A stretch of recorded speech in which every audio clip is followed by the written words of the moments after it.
So for those of you who don't know, I've been doing some stuff with GoWild, and I've grown familiar with their model that they have in place, and it's a really, really awesome mobile application that is disrupting the outdoor industry. And for those of you who've read my articles here, you know I follow closely along with tech and the outdoors, and when I can talk about both topics, like I love profiling that, and I think Brad and his team are onto something really, really awesome. So Brad, talk a little bit about what GoWild is and how it kind of sets itself apart from other applications out there in your similar market. Sure. So, at the surface, we're a social media app for outdoors enthusiasts. Right now, that's primarily hunting, fishing, firearms, but we do have a lot of functionality that's in the fringe areas, the hiking, camping, even nature photography. We have a lot of different activities and things you can log through the app or things you can post for.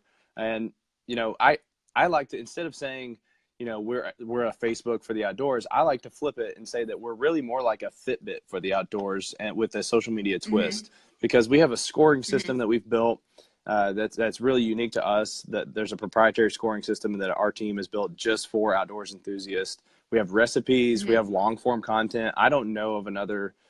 Really, there's not many social media apps in general that do long form content well, and that's something we're really focusing on, and people will see us building out over the next year. Yeah, it really has departed from some of the other prototypes that are out there that kind of mimic Facebook and other entities where you have your followers logged on, the number of likes. And while that's an interesting metric, sometimes that doesn't necessarily bode well for those wanting to learn more about the outdoor industry. So I think that's why you guys have certainly caught some fire from kind of some bigwigs in the outdoor industry, and people are liking that model, especially because it's not that like there's wrong with tallying points, but I think it's more substantive than just saying like, here's another social media app where I can gain popularity. It's me expounding upon these tips, or someone finding a track and posting pictures about their first harvest of an animal, or one of their trophy harvests of a particular species. So, and recipes and more variety content. So certainly you guys have that implemented there. Right. It takes the vanity metrics out of it. It's not about the likes. I mean, but the funny thing about it is I say that and people think, oh, that's an excuse for having low users. But actually, a lot of people will come into our app and have more engagement on GoWild than they would on their Instagram platform. And that's even people with 40,000 followers have told me sometimes that they will have, they'll see a post with 70 comments and they'll say, wow, that's hard for me to do on my Instagram account. And I think that goes back to having people that are just truly interested in a topic, whereas Instagram you go to pass time. You go there because you're bored. You go there because you have a free second. Really, with our app, you're going there because you want to learn or because you're passionate about a topic. And there's a big difference between that and why you use the platform. Yeah, and kind of on that subject matter, I would argue that you guys are helping to creatively disrupt the outdoor industry. And disruption is obviously viewed in a negative lens. People think, oh gosh, disruption, it's going to lead to disaster, loss of profit, loss of this, loss of participation. But I would say that the industry should be injected with kind of new avenues for people to communicate, learn about hunting and fishing, learn about the outdoors. And simultaneously with you guys creatively disrupting, you've told me offline that you guys are actually tapping into the 13 to 17-year-old demographic, and they actually comprise a large share of users, and a lot of them and their peers are discovering it, and much like millennials too. So why do you think that creative disruption should be happening in the outdoor industry? And can you speak a little bit more to that, especially Generation Z demographic participation in the application too? Sure. I guess I'll answer the what our mission is first, of why we're doing this, and then I'll come back around to wrap that. Absolutely. So conservation is actually our goal, and we're not going to be able to build a conservation platform without getting more young people into the outdoors. A lot of people on the outside, and even right now in a lot of the debates our country's having nationally, don't realize who's funding protection of wildlife and protection of public lands, but it's hunters, it's people that are buying firearms, and that's what makes the firearm debate even controversial right now, is because a lot of the taxes that come from that are paying for the protection of wildlife and the anti-poaching efforts, or the biologists who track the animals. So our view of what's going on right now, we want to get more people outside enjoying the outdoors. So that starts with that demographic you were talking about. So part of why we have young people in the app is that's who we're targeting for marketing. But that aligns with our mission because hunting cannot, and I'm saying hunting, it's really not just a hunting app, but hunting itself cannot stay a good old boys club like it has been. We can't continue. You can't make fun of a kid for harvesting a spike, for example, or, not everyone's going to come out and harvest a Boone and Crockett deer, and that's okay. So we're really passionate about giving people a platform and a place where they can learn. Veterans can come in and they get rewarded because they get to help someone. They can mentor through their phone, and they can help. I'm even being mentored right now. I'm learning to shoot a bow. I don't know if you've seen any of my recent posts, but I'm getting coached myself from people of how to on my form for archery. So the app itself, that's one of the coolest parts of the app is the mentorship that we're offering, and that's something that it's definitely not found on the mainstream platforms. And even in the niche apps that are our competitors that are out there, they don't have the same structure that we do. With our app, you don't have to work to build that audience. You can come in, and it's more similar to a Reddit following, for example. You can come in and find the content immediately. You don't have to build a following first. So if any of the social media heroes on Instagram from the hunting industry with 400,000 followers come in, they're up against the same place that you are right now. So like an equal level playing field. So it's kind of cool to see people that would not normally have a platform get into our app, and all of a sudden they get, like I said, I've seen posts recently with almost 80 comments on them of people going back and forth. Now, a lot of that's our guys. We've gotten this fun little culture of people that have gotten to know each other. Sometimes that's them giving each other hard times, but a lot of times it's people going back and forth on how to help. I think I had 30 some comments on my post the other day, most of which was looking at my photo and completely dissecting my form on my archery, but that's what it's all about. So I think your question of how are we disrupting so it's flipping it on its head by promoting conservation. It's promoting conservation, but that goes to go more tactile back into the tactics of how we're doing that. It's not focusing on followers. It's not focusing on likes. It's focusing on content and sharing advice, mentorship. Yeah, I think that's so important, especially, I don't know if you read that NPR article that I believe was published today, actually from a source that is not necessarily friendly to those in the outdoor industry, but this gentleman actually participated in a board meeting from the Council to Advance Hunting and Shooting Sports and actually said that the decline of hunters is going to lead to a subsequent decline in conservation efforts. And it's very interesting that mainstream sources are finally recognizing this, that hunters do play, and even anglers do play a critical role in supporting habitat and wildlife restoration efforts and keeping that cyclical pattern going on. And much like you were saying, it is so true. Like I see in the policy realm that, especially related to outdoor policy, that people cannot marry the fact that excise taxes from firearms purchases, individual licenses from fishing and hunting go directly to support these efforts. And I think we as a whole have to do a better job, and certainly I hope GoWild can do a better job highlighting that more as well, like news outlets are doing. But it's so critical that that is communicated, and especially the conservation angle, because so many people can go in and post pictures about I harvested this animal, I did this. And I've talked with numerous people who've said the conservation ethical element is severely lacking. It's people posting and they don't talk about the process, or that's what I was going to say. Exactly their participation is doing to help bolster efforts. Because it's one to talk about, I got this is great, yay, social media likes. But I think what's really appealing, and we've seen this, I think, with your social media accounts on Instagram, especially with what GoWild is doing, but telling the story of a certain species or someone, getting a shed, a really awesome shed or something like that. So going behind the scenes too, I think, and talking about that angle, it's so important. And your app allows people to do that. Our app is actually designed to pull those moments out. So right now on Instagram, hunters really, you think of a hunting photo and it's going to be the harvested animal. And that's the most misunderstood part of the story. And that's where we get into trophy debates. And that's where we get into people thinking that animals don't get used, and people get mad and say, well, I ate it. Right. But it's like, that's not the part of the story you told. You showed the one shot after the kill, the bloody part, the part that even for hunters makes you remorseful. I mean, now you've started hunting, and no one takes, or at least no one I know takes the life of an animal, and that doesn't go missed. I harvested a deer this year, and I was remorseful for the animal. I felt bad for a moment for what I've done, but that was such a small part of the story. Our app is built to pull out the rest of the story from you. So that's one reason we're focusing on recipes so much. We want you to show that this was food for my family. Like this is food I share with friends. Or you mentioned the shed hunting, to talk about how we get out and enjoy nature in other ways. We also have target practice. We have hunting prep. It gives the full view of what it means to be a hunter. And I think we've done a relatively crappy job so far of telling that story. So we're hoping that we can encourage people and show that people other places where they could show aspects of what it means to be a hunter. Absolutely. It's so important because it's a multi-dimensional thing. And much like any hunter gets, like, I was very sad. It took me, like, when I got my pheasant, I got like a little emotional when I drove home from the hunt. Yeah. Not like crying, streaming tears, but I was like, oh my gosh, I did this.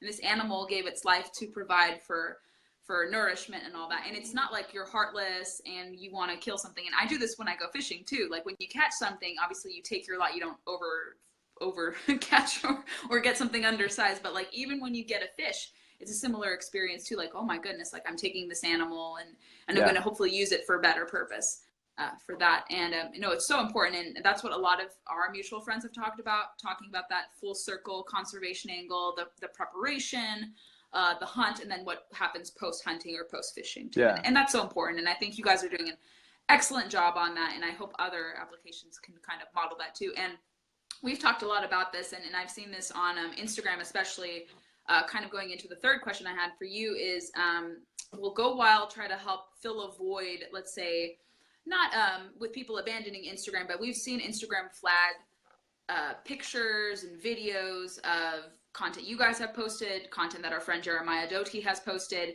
and it's anything sexually graphic or inappropriate. It's just people preparing certain wild game, posting about a harvest that they made, and it's not really any blood surrounding there, and there are a lot of resistant moves by the antis and those who don't support the lifestyle. And you've always touted GoWild to be kind of like a supplemental avenue and platform for people to go and engage freely without having that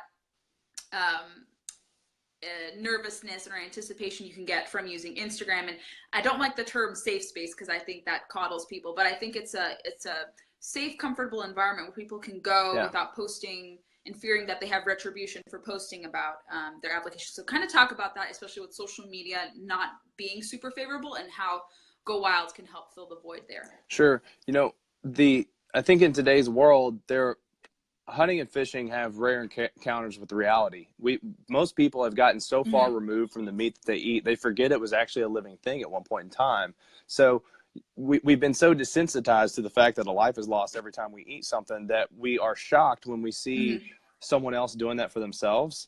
And to me, that is more of a solution than it is a problem. When you look at, and I don't want to pick on, farmers or anything like that, but when we look at a lot of the problems that people have with the mistreatment of animals, I mean, short of getting into the ag debate, you can't tell me that there's anything more free range or natural than wild game. So that's actually a very natural occurrence. And if nothing else, people that are animal rights activists should be able to agree that that's the better way of doing it, if anything. So in that pursuit, I wish more hunters, you're talking about the parallels of still using Instagram, but also having a place where you can post your other content. That's kind of where I think that question's going. So, and I've talked to Jeremiah about this too, because I gave him a hard time recently for, I don't remember exactly the context of the situation, but I think I said something like, you could post this on GoWild and not worry about it. And he came back with a very thoughtful answer, and he said, GoWild is where we go to get fueled up to essentially preach to those who don't know or those who don't understand. I just completely botched his quote, but it was something to the effect of, it's an important tool, but it's not the only tool. And I agree with him. I mean, I still use Instagram. GoWild has a very successful Instagram account. So I'm not saying to totally abandoned, because if we all live in one safe space, Mm-hmm. we can never bring anyone out from the fringes. So it's not that I'm saying to hide the story. I'm saying to show the most respectful part of the story when you post onto an Instagram or Facebook or wherever it is that you're using. Don't give people the ammunition they need to come at you and say, well, you're only about the trophy, or don't give them, Mm-hmm. show you eating the meat, and maybe that's the only picture you post, or show, if Ben O'Brien took a lot of flack for this recently, but he was his post about grip and grins, and that's honestly something people should think about, is if you're posting a bloody shot of an animal with its tongue out, and you're putting that on Facebook for everybody to see, what do you think is the perception from someone that doesn't understand the hunting itself? So maybe it should have been I think that's where Ben has some good points. I'm not saying not to take grip and grins. I mean, I took one with my deer this year, but I also didn't post it because my knee was covered in blood and I looked like a madman. You have to realize that there are perceptions from people that don't understand it. They're going to come into contact with your content. So you have to treat it differently if it's going into those public forums. So the way I see GoWild is the place where you can tell your story holistically. We want your real, your raw stories, because when you come into our platform, you're telling it to someone that already understands the outcome. When you post it onto Instagram, people don't necessarily see the rest of the story. They don't see how hard you worked up in preseason to get to scout and find the deer. They don't see the food afterwards. They only see someone that wanted to kill something. And that's such a small part of the whole thing. And as I said a second ago, it's not even the part that most, like, it's actually a really remorseful part of what the whole thing is. So people get upset when outsiders don't understand that part of it, but really that's the part of the story we're the worst at telling. So they are seeing exactly what you're putting out there. So save those photos, the ones that are a little more rough around the edges, and give those to GoWild. Post on GoWild where you can get feedback and people can understand. But tell a more holistic story if you're going to post to Instagram, and be respectful. And that's Absolutely. really how we're encouraging people to use the app. Use it as a platform to learn. You can ask raw questions. You can talk about the best place to shoot a deer or to harvest an animal, or the nitty gritty, and use it as a tool to learn and share. But when it comes to your public story, you really do have to think about who that content is going to be exposed to. No, because we do want to get people who are ambivalent or maybe not necessarily agreeable to open their minds to hunting as a conservation method. And I think that can certainly be achieved. And you guys are certainly biting onto that principle very well. And I kind of want to segue into you guys launching Restless Native, a very cool new podcast. So it's not exactly about GoWild, but you're going to kind of have it loosely based off of it, and interview people, interesting figures. So kind of expound a little bit about what you hope to accomplish with Restless Native and that podcast. Yeah, that podcast in particular came out of a group of our, we all really love podcasts, and we probably burn up a couple dozen hours a week as a team. And, Chris and I especially, we're really big into Meat Eater, and, there are a couple really good ones out there. I listen to Cody Rich a lot.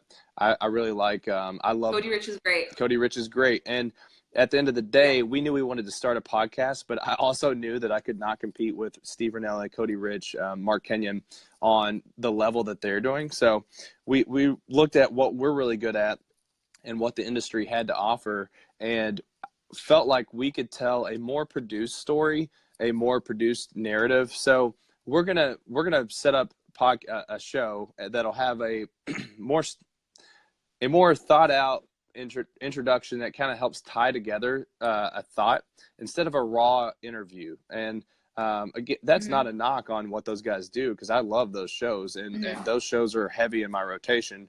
I think there's some authenticity that comes along with that, but we felt like there was a good opportunity to pull you in a direction, just the same way a book does. And I think if you hear our first podcast, it'll explain of what we're trying to do a little bit better than I am right now, which is funny because it was also me. So you would think I would have this down.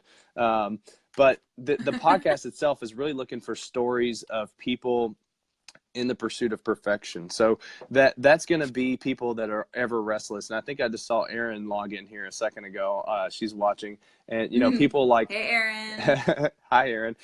Erin with Raise 'em Outdoors and all the time and effort that she puts into doing that. I know you know her well. I think you actually introduced us, Gabriella. Yeah, we're good friends. Erin, excited for the podcast, Erin. Erin and I are going to do a show, and I want to talk about how much hard work she's put into that and how she's, running her house as a warehouse right now. So it's something I can very much relate to. There's blood, sweat, and tears that's gone into what she's doing, and that's a really great story that doesn't necessarily fit into some of the constructs that are out there in other podcasts right now. And it's not to say Cody, I think Cody's actually even had Erin on his show. I'm not sure, but it's more of those shows are hunting tactics. And when you really want to learn how to be a better whitetail hunter, that's the place to go. Cody's Muley Mondays, he has something to offer that we can't compete with. But I think for pure entertainment, there's something that we didn't see was out there necessarily. So Restless Native is going to find people that cannot sit still. They're always working. They're always restless. And, they're always uncomfortable with their environment because they think they can do better. So that's the goal of that show. You ask, I think part of that question you were talking about, like the fact that it's not about the app. And that was important to us. I was, until a few weeks ago, I was in advertising full time, and I know from that, and I know from my personal experience, no one wants to listen and sit and listen to a podcast that was paid for by Acme Co. Interviews only Acme Co. Yeah. Like, no one wants to do that. So it's really important to us to give some separation. It's really important to us to kind of give Restless Native its own brand of sorts. So while it is sponsored by GoWild in a sense, and it's brought to you by the GoWild co-founder, I don't want the show to be, all right, this week we're going to talk about all the bugs that we fixed in that. Yeah. We killed that keyboard bug this week and it will no longer be a problem. And next week you can expect, no one wants to sit through that. No one would. It would not be successful if we tried to take that route. So, the goal of the podcast is to share captivating stories. And honestly, it's just fun. Like, that's why we started it. We really love storytelling and the app's about storytelling, and we were having a lot of great conversations with people through part of the products through GoWild of our blog content, and it's like, why aren't we recording these? It makes total sense to share it in a way that is more popular than ever. So that was essentially the motive behind Restless Native. I loved the first episode, and you were like, "Are you sure it's good?" I was like, "Yes." It lured me in, and I'm not saying this to please you or anything, but I think objectively speaking, people will like it because we love the storytelling aspect. Like, that's what we heard about from our predecessors. Like, my dad would tell me about fishing stories, and I now tell my fishing stories and now new hunting stories. So people want that storytelling aspect because it lures you in. It's compelling. It gets you interested. And I think people will appreciate that dynamic with GoWild, kind of tapping into that, because you're not trying to compete or take away or siphon what someone else is doing. You guys are trying to add a new perspective. Yeah. Using the vehicle of GoWild. And I want to conclude the interview because I know we've talked a lot, but this has been good because we're getting, talking about very important, succinct stuff. But where can people learn more and use the app? Because I know you guys have it on iPhone, and I believe the Android version has just launched. Correct me if I'm wrong. But where can people learn more, get involved, participate, or support you guys in any way or fashion? Sure. So the website is timetogowild.com, as you've posted here. But the app itself is available in iOS, the App Store. It's also on Google Play. Some people are going to be like, "What? You told us it wasn't," but we've been beta testing for weeks now. Thank you to Excellent. Real Camo Girl, who you're affiliated with, Gabriella. The whole Real Camo Girl team has been helping us test the app, which was awesome to get real users, real content, and get that feedback. But the app, as of tomorrow, I think tomorrow or Thursday, will be done.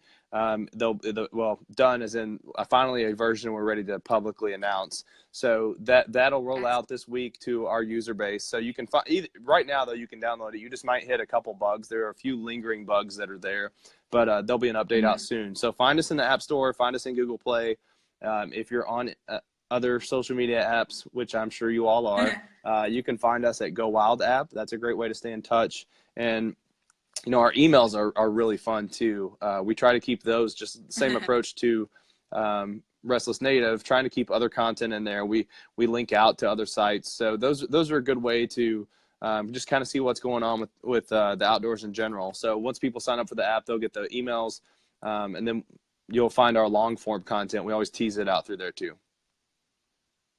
Excellent. No, I love subscribing to it and getting the updates. And, you know, I'm a big fan, and I really want our readers and anyone else subsequently watching to learn more about it, because you guys are really onto something. You have a good pulse on the outdoors, and just continue to keep up the good work. And I have no doubt our paths will cross in real life. We're going to be at the same show one time soon. One time or another, hopefully. But no, everyone, please, please, please download the app if you're into the outdoors, learn more about it, and support them, get involved, and learn more how you could potentially partner. If you have a company that works in the outdoors, they're a great person to partner with, great organization. So Brad, I appreciate you taking time out of your schedule to come chat about the app and what you guys are up to, and good luck, and keep us posted about any updates. Absolutely. Thank you, Gabriella.